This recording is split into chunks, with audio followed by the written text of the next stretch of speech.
So இந்த வீடியோவில் நம்ம கிரேடு ரேங்க்கு ரிசல்ட்டை பார்க்க போகிறோம்.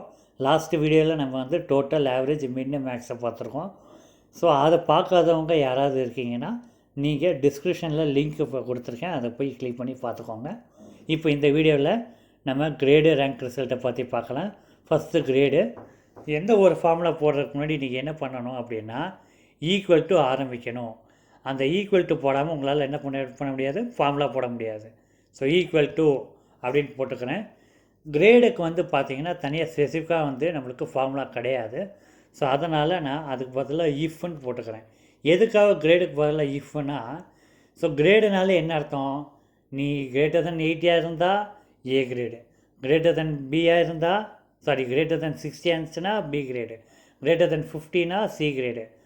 ஸோ லெஸ் தென் 50னா இந்த இடத்துல நான் வந்து நோ கிரேடுன்னு போட போகிறேன். ஸோ இப்படிப்பட்ட ஒரு கண்டிஷன்ஸ் போடுறதுனால தான் அது வந்து இஃப் ஸ்டேட்மெண்ட்டாக மாறுது. ஸோ இஃப் ஸ்டேட்மெண்ட்னா என்ன அர்த்தம், கண்டிஷன்ஸ். இப்போது பேரந்தசிஸ் ப்ராக்கெட் ஓப்பன் பண்ணிக்கலாம். ஸோ லாஜிக்கல் டெஸ்ட்டு அப்படின்னா என்ன அர்த்தம் அப்படின்னா கண்டிஷன்ஸ். எங்கெல்லாம் லாஜிக்கல் டெஸ்ட் இருக்கோ அந்த இடத்துலலாம் நீங்கள் கண்டிஷன் போட்டு தான் ஆகணும். இந்த இடத்துல கண்டிஷன் எதை வச்சு பார்க்க போகிறோம், மினிமம் வச்சு பார்க்க போகிறோம். மினிமம், அவனோட மினிமம், அதாவது செல் நம்பர் வந்து பார்த்திங்களா I4ன்ட்டு. ஸோ அந்த cell number I4 greater than or equal to 80 இருந்துச்சு அப்படின்னா அது வந்து பார்த்திங்கன்னா ஏ கிரேடு. அதாவது ட்ரூ ஸ்டேட்மெண்ட்டில் எனக்கு என்ன வருது, ஏ கிரேடு. இந்த ட்ரூ ஸ்டேட்மெண்ட்னா என்ன அர்த்தம், ஃபால்ஸ் ஸ்டேட்மெண்ட்னா என்ன அர்த்தம் அப்படின்னா கண்டிஷன் 80க்கு மேலே போச்சு அப்படின்னா ஏ கிரேடு, கண்டிஷன் 80க்கு கீழே போச்சுன்னா ஃபால்ஸு. ஓகேவா. இந்த இடத்துல இஃப் ஒரே ஒரு இஃப் போட்டனால என்னாச்சுன்னா ஒரே ஒரு கண்டிஷன் தான் நம்மளால் போட முடியும். ஸோ அதனால் நம்மளுக்கு இன்னும் வந்து 3 கண்டிஷன் தேவைப்படுது இல்லையா. இப்போது ஒரு கண்டிஷன், ஒரு இஃப் போட்டனால ஒரு கண்டிஷன், அப்போ 2 இஃப் போட்டால், ஸோ அப்போ இந்த கண்டிஷன் சாட்டிஸ்ஃபை ஆகலைன்னா எங்கே போவோம், ஃபால்ஸுக்கு போவோம். ஸோ அதனால் ஃபால்ஸ் ஸ்டேட்மெண்ட்டில் நான் என்ன பண்ண போகிறேன், இன்னொரு if. So condition not satisfied அப்படின்னா என்ன அர்த்தம், இஃப் ஸ்டேட்மெண்ட்டுக்கு ஓடி போய்டும் அடுத்த இஃப். ஸோ அதனால் இன்னொரு இஃப் ஓப்பன் பண்ணுறேன். இன்னொரு இஃப் ஓப்பன் பண்ணிவிட்டு minimum greater than or equal to 16 போட்டுக்கிறேன். 60 போட்டோட நமக்கு என்ன வருது, கிரேட்டர் தென் 60னா நான் இந்த இடத்துல பி கிரேடுன்னு போட்டுக்கிறேன். ஓகேவா. இந்த கண்டிஷனும் எனக்கு சாட்டிஸ்ஃபை ஆகலை அப்படின்னா என்ன அர்த்தம், 3வது கண்டிஷன் தான் போய் ஆகணும் இல்லையா. ஸோ அதனால் இன்னொரு condition if bracket logical test, again logical test, திருப்பியும் கண்டிஷன் போட போகிறோம். திருப்பி நீங்கள் என்னென்னலாம் பண்ணீங்களோ அதே பண்ணுங்கள். Greater than or equal to 50, greater than or equal to 50 போடும்போது நம்மளுக்கு ட்ரூ ஸ்டேட்மெண்ட் படி C grade, again false statement. So இந்த இடத்துல நான் ஆல்ரெடி சொல்லியிருந்தேன் 4வது கண்டிஷன் லெஸ் தென் 50, அதுவும் லாஸ்ட் கண்டிஷன். ஸோ லாஸ்ட் கண்டிஷன்றனால நான் என்ன பண்ணுறேன், டேரெக்டாக நோ கிரேடு அப்படின்றத கொடுத்துருக்குறேன். ஏன் அப்படின்னா, ஏன்னா இதுக்கு மேலே நான் ஒரு கண்டிஷன் போட போகிறது இல்லை இல்லையா. ஸோ இந்த 3 கண்டிஷனில் எதுவுமே நடக்கலை அப்படின்னா நான் வேறு வழி இல்லாமல் நோ கிரேடுக்கு தான் வந்து ஆகணுன்ட்டு என்ன ஆகிடும், அது நோ கிரேடுக்கு வந்துடும். ஓகேவா.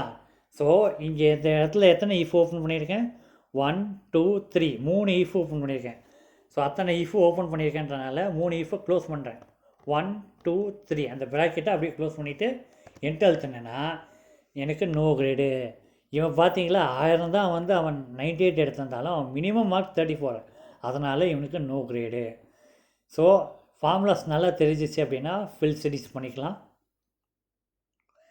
ஸோ இந்த 3 பேர் செக் பண்ணும்போது 4 பேர் வந்து நோ கிரேடு, ஒருத்தன் மட்டும்தான் சி கிரேடு. இதே தான் நம்ம ரேங்க்குக்கு பண்ண போகிறோம். பட் ரேங்க்குக்கு எப்படி வித்தியாசமாக பண்ணலாம் அப்படின்றத பார்க்கலாம், ரேங்க்குக்கு ரிசல்ட்டுக்கு எப்படி பண்ணலாம் அப்படின்றத பார்க்கலாம். இந்த இடத்துல ஈக்குவல் டு போடுறேன், மறுபடியும் இஃப் தான் போட போகிறேன். நம்மளுக்கே தெரியும் இஃப் ஸ்டேட்மெண்ட்னாலே ரேங்க்குக்கும் சம்மந்தப்படும்ன்ட்டு. பட் இந்த இடத்துல எப்படி பண்ண போகிறோன்றதை பார்க்கலாம் நம்ம. இப்போ இந்த இடத்துல நம்ம நல்லா பார்க்கலாம், Tamil, English, maths, science, social, இந்த 5 சப்ஜெக்டில் அவன் ஏதாவது ஒரு சப்ஜெக்டில் லெஸ் தென் 50 எடுத்தாலே போதும், அவன் வந்து ஃபெயில், அதாவது நோ ரேங்க்குன்னு அர்த்தம். ஸோ மினிமம் 15 நான் சொல்லிட்டேன் இல்லையா, அதனால் மினிமம் அப்படின்ற ஒரு ஃபார்முலா ஓப்பன் பண்ணிக்கிறேன், ப்ராக்கெட் போட்டுக்கிறேன். இப்போ இதில் வந்து செக் பண்ணி பார்த்தீங்கன்னா நம்ம கிளிக் அண்ட் ட்ராக் தான் பண்ணி ஆகணும். அதாவது Tamil, English, maths, science, social இப்படி செலக்ட் பண்ணிக்கிறேன். ப்ராக்கெட்டை க்ளோஸ் பண்ணிக்கிறேன். அதாவது மினிமம் ஃபார்முலாவோட ப்ராக்கெட் க்ளோஸ் பண்ணிக்கிறேன். நம்மளால் ஒரு கண்டிஷன் உள்ள இன்னொரு கண்டிஷன் போடுறது, அதாவது ஃபார்முலா உள்ள ஃபார்முலா நம்மளால் போட முடியும். ஸோ அதனால் நான் என்ன பண்ணியிருக்கேன், இஃப் உள்ள மினிமம் போட்டிருக்கேன். ஒரு ஃபார்முலா உள்ள இன்னொரு ஃபார்முலா போடுறதுக்கு நம்மளுக்கு ஈக்குவல் டு தேவைப்படாது. அதனால் மினிமமுக்கு நான் ஈக்குவல் டு போடலை. ஸோ இதில் நான் என்ன பண்ணிக்கிறேன், டோட்டலாக அவன் மினிமமில் ஏதாவது ஒரு இடத்துல 50 எடுத்திருந்தானா, ஓகேவா. So less than or equal டுன்னு போட்டிருக்கேன், லெஸ் தென் 50. ஸோ 50க்கு கீழே எடுத்திருந்தான் அப்படின்னா அவன் வந்து ஃபெயில். ஸோ இந்த கண்டிஷன் சாட்டிஸ்ஃபை ஆகிடுச்சுன்னா என்ன அர்த்தம், ட்ரூ ஸ்டேட்மெண்ட்டில் ஃபெயிலுன்னு வரணும், அதாவது நோ ரேங்க்குன்னு வரணும். ஸோ இந்த இடத்துல ஏன் ஆப்போசிட்டாக வருது, ட்ரூ ஸ்டேட்மெண்ட் வந்து நாட் சாட்டிஸ்ஃபைடு, ஏன்னா நம்ம கண்டிஷன் போட்டதே என்ன போட்டிருக்கோம், லெஸ் தென் 50 தான். ஸோ லெஸ் தென் 50 வந்து சாட்டிஸ்ஃபை ஆகிடுச்சுன்னா நோ ரேங்க்கு. அப்படி சாட்டிஸ்ஃபை ஆகலை அப்படின்னா அவனுக்கு கிரேடு ரேங்க், அதாவது ரேங்க்கு கிடச்சிரும்னு அர்த்தம். இந்த இடத்துல ரேங்க் ஃபார்முலா எப்படி போடுறது அப்படின்றத பார்க்கலாம். ரேங்க், ஸோ ரேங்க் ஃபார்முலா ஆரம்பித்தாச்சு, ப்ராக்கெட் போட்டாச்சு. ஸோ நம்மளுக்கு தெரியும் ரேங்க்கு ஆவரேஜ் இல்லை டோட்டல், அதாவது ஓவராலாக எவ்வளோ எடுத்திருக்காங்களோ அதை வச்சு தான் செக் பண்ண போகிறோம். இந்த இடத்துல அசோகன்ற ஒரு ஸ்டூடெண்ட்டோட மினிமம் மார்க் வந்து லெஸ் தென் 34. அந்த மார்க்கை வச்சு நம்ம என்ன பண்ண போகிறோம், கீழே இருக்கிற இந்த 4 பேர் வச்சு செக் பண்ண போகிறோம். இந்த இடத்துல நம்பர் போட சொல்லியிருக்கு. ஃபஸ்ட்டு இந்த நம்பரை நான் செலக்ட் பண்ணிக்கிறேன், கமா போட போகிறேன். கமா போட்டது எனக்கு என்ன ஆகுது, ரெஃபரன்ஸ்னு சொல்லி ஒரு இடத்துல போகுது, ஆர்இஎஃப்க்கு தான் ரெஃபரன்ஸுன்னு போட்டிருக்காங்க. ஸோ நான் ஆவரேஜ் செலக்ட் பண்ணிட்டேன், அசோக்கோட ஆவரேஜ் செலக்ட் பண்ணியிருக்கேன். அசோக்கோட ஆவரேஜை நான் எங்கே வச்சு செலக்ட் பண்ணணும், கீழே இருக்கிறவங்கள வச்சு தானே நான் செக் பண்ணி போடணும். அப்படியே பிடிச்சி இழுத்துக்கிறேன், மேலேருந்து அப்படியே பிடிச்சி இழுத்துக்கிறேன். அது பிடிச்சி இழுத்துட்டு ரேங்க்கோட ஃபார்முலா க்ளோஸ் பண்ணுறேன். அடுத்து இஃபையும் க்ளோஸ் பண்ணிடுறேன். க்ளோஸ் பண்ணும்போது என்ன நடக்குது, எனக்கு நோ ரேங்க்கு அப்படின்னு சொல்லி வந்தாச்சு. இப்போ இந்த இடத்துல நான் என்ன பண்ண போகிறேன் அப்படின்னா ஃபில் ஸ்டடீஸ் பண்ண போகிறேன். பண்ண பிறகு no rank no rank no rank ஒருத்தனுக்கு போட்டு ஃபஸ்ட் ரேங்க் கிடச்சிருக்கு, இன்னொருத்துக்கு நோ ரேங்க் கிடச்சிருக்கு. இப்போ இந்த இடத்துல நான் என்ன பண்ண போகிறேன் அப்படின்னா மினிமம் மார்க்கை எல்லாருக்கும் கொஞ்சம் ஏற்றி விட்ற போகிறேன். அப்போது ரேங்க் வந்து கரெக்டாக வந்திருக்கான்னு மட்டும் நம்ம செக் பண்ணுறதுக்காக. ஸோ அவனுக்கு ஃபஸ்ட் ரேங்க் வந்திருக்கு பார்த்தீங்களா.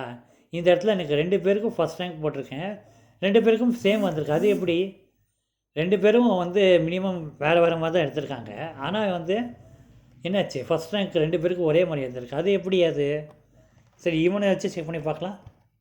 இவனுக்கு செகண்ட் ரேங்க் வருது, இவனையும் 67 போடுறேன், இவனையும் 67 போடுறேன், அகைன் 67 போடுறேன். இங்கே பாருங்களேன், எனக்கு வந்து 2 ரேங்க்கும் வந்து சேமாக இருக்குது. ஏன் இப்படி வருது அப்படின்னு செக் பண்ணி பார்க்கலாம். அப்படின்னா இப்போ இந்த டோட்டல் நம்ம ஃபில் ஸ்டடீஸ் பண்ணும்போது என்னாச்சு, இந்த பாக்ஸை நம்ம செலக்ட் பண்ணியிருந்தோம் இல்லையா, ஃபில் ஸ்டடீஸ் பண்ணும்போது கீழே இறக்கணும் இல்லையா, கீழே இறங்கும் போது அந்த பாக்ஸ் அப்படியே கீழே இறங்குது. அது அப்படி எப்படின்னா இந்த பாக்ஸு அப்படியே கீழே இறங்குது. ஸோ அப்படி கீழே இறங்க என்ன ஆகுது, அந்தந்த பேட்டர்ன் படி அதுவே டோட்டல் பண்ணி எடுத்துக்கிச்சு. ஆனால் ரேங்க்கு நம்ம பண்ண விஷயமே வேறு. என்னது, நம்ம ஆவரேஜை இப்படி செலக்ட் பண்ணியிருந்தோம். ஸோ இப்படி இருக்கிறப்போ அது கீழே இறங்க இப்படி இருக்கும் போது அது இப்படி கீழே இறங்காதான்றது நம்மளோட கேள்வி. ஸோ இப்படி கீழே இறங்கும்போது கீழே ஒரு எம்டி பாக்ஸ் செலக்ட் ஆகுது, இப்படி ஒரு செலக்ட் ஆகுது, இப்படி ஒன்று செலக்ட் ஆகுதுன்ற மாதிரி இருக்கா. ஸோ அப்போ நம்ம சொன்ன மாதிரி வருதான்னு பார்க்கலாம். பாருங்கள், நம்ம சொன்ன மாதிரி கீழே இறங்கி வந்துடுச்சு பாக்ஸு. அதாவது எம்டி லிஸ்ட்டு பாக்ஸ் எல்லாம் என்ன பண்ணிடுச்சு, அது செலக்ட் பண்ண வேண்டிய நிலைமை ஆகிடுச்சு. இதை எப்படி தடுக்கலாம் அப்படின்றத பார்க்கலாம். ஸோ நம்மளுக்கு பொறுத்த வரைக்கும் இந்த பாக்ஸ் அப்படியே ஃபிட்டாக அங்கேயே நிற்கணும் இல்லையா. அதாவது இதில் எது ஃபிட்டாக நிற்கணும், இந்த வயலட் கலர் பாக்ஸு, இந்த வயலட் கலர் பாக்ஸு தான் வந்து நம்மளுக்கு ஃபிட்டாக அப்படியே நிற்கணும். அதனால் அந்த ரேஞ்சை போட்டு நான் செலக்ட் பண்ணிவிட்டு F4ன்னு சொல்லி ஒன்று அழுத்த போகிறேன். அழுத்திட்டேன். இந்த F4 அழுத்தினா என்ன அர்த்தம் அப்படின்னா காலம் வைஸும் சரி ரோ வைஸும் சரி எல்லாமே ஃபிட்டாக அப்படியே நிற்கும். ஸோ நம்ம எவ்வளோ தான் கீழே இறங்கி போனாலும் ஃபில் ஸ்டடீஸ் பண்ணாலும் அது தன்னைத்தானே மாற்றிக்காரு. ஸோ இப்போ நான் இங்கே கிளிக் பண்ணுற பாருங்கள், எனக்கு பாக்ஸ் அப்படியே தான் இருக்குது, மிச்சதெல்லாம் கீழே எனக்கு வருது பாருங்கள். ஸோ மொதல் ரேங்க் உள்ளவங்களுக்கு மொதல் ரேங்க்கு, செகண்ட் ரேங்க்குக்கு கீழே இறங்குது. ஸோ ஓகேவா, இப்போ ஓகே உங்களுக்கு. ஸோ இதுதான் ரேங்க்கு, ஓகேவா. ஸோ இதில் என்ன யூஸ் பண்ணியிருந்தோம், நம்ம F4 கீ அப்படின்ற ஒரு ஷார்ட்கட் யூஸ் பண்ணியிருந்தோம். அந்த F4ன்றது என்னது, F4 யூஸ் பண்ண என்ன அர்த்தம்? லாக்கிங் தி ரேஞ்சஸ் அப்படின்னு அர்த்தம். லாக்கிங் தி ரேஞ்சஸ் அப்படின்றது அர்த்தம். ஸோ இப்போ அடுத்து என்ன பார்க்க போகிறோம் அப்படின்னா ரிசல்ட்டை பற்றி பார்க்க போகிறோம். ரிசல்ட்டுன்றது ஃபைனல் இல்லையா, அவன் ப்ரொமோட்டா இல்லை டீ ப்ரொமோட்டான்றது நம்மளுக்கு தெரிஞ்சாகணும். இதுவுமே அதே மாதிரி தான் பண்ண போகிறேன். ரேங்க்கில் என்ன போட்டோனோ அதே தான் பண்ண போகிறேன். ஈக்குவல் டு ரேங்க்கு அப்படின்றத போட போகிறேன். சரி ஈக்குவல் டு நான் என்ன பண்ண போகிறேன், இஃப் தான் ஓப்பன் பண்ண போகிறேன். ப்ராக்கெட் மினிமம் அதே தான் பண்ண போகிறேன். ப்ராக்கெட் இப்போது இந்த இடத்துல நான் ஏன் மினிமம் போட்டேன்னா திருப்பி அதே தான் செக் பண்ண போகிறேன்.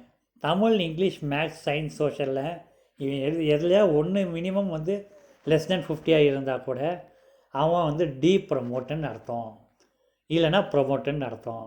ஸோ சேம் வே நான் இதை செலக்ட் பண்ணுறேன், ப்ராக்கெட்டை க்ளோஸ் பண்ணுறேன். ஆல்ரெடி சொன்னேன் ஃபார்முலா போட்டால் ஈக்குவல் டு தேவையில்லைன்ட்டு, அதனால் இப்போதைக்கு மினிமம் ஃபார்முலா போட்டு ப்ராக்கெட்டை க்ளோஸ் பண்ணியிருக்கேன். இஃப் ஸ்டேட்மெண்ட்டுக்கு அந்த கண்டிஷன் போடணும் இல்லையா, லெஸ் தென் 50 இருந்துச்சு அப்படின்னா ட்ரூ ஸ்டேட்மெண்ட்டில் டி ப்ரொமோட் அப்படின்றத வரணும்.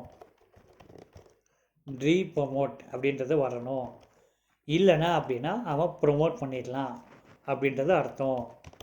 இந்த இடத்துல நான் வந்து ஏன் இப்படி போட்டிருக்கேன், கண்டிஷன் வந்து லெஸ் தெனில் போட்டிருக்கோன்றனால அவன் வந்து டி ப்ரொமோட்டு, இல்லைனா வந்து அவன் ப்ரொமோட்டு. ஓகே, அப்போ ஃபால்ஸ் ஸ்டேட்மெண்ட்டில் தானே ப்ரொமோட் வரணும்.